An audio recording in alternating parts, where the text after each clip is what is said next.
后来乡亲啊，台湾这届欠水实在是去年是台湾为1964年以来第一届无做洪台，这个降雨量才平均雨量的2成到6成，啊嘛是56年来上大旱一年。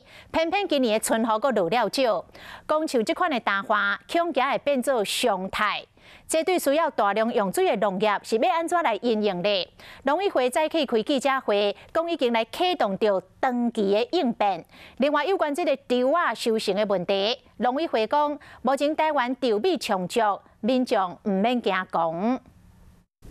今年雨水少，看天食饭的农民拢真无奈，就惊天公伯啊，可不爱落雨。农委会已经来想办法降低可旱对农业生产的影响。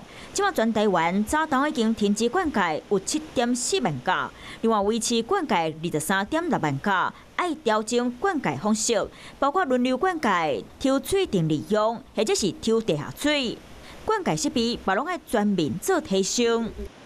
你过去并没有这些所谓的省水设备，也提供了很多补助的方案，来协助我们的农民建设他的一个所谓的省水的灌溉的这些设备。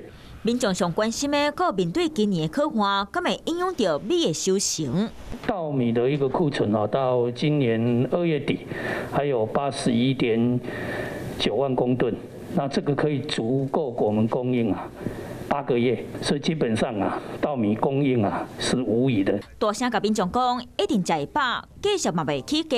啊，若面对雨水少，唔那爱较欠咧用水，嘛爱开发会当挡可旱的品种，才当替未来欠水情形提早做准备。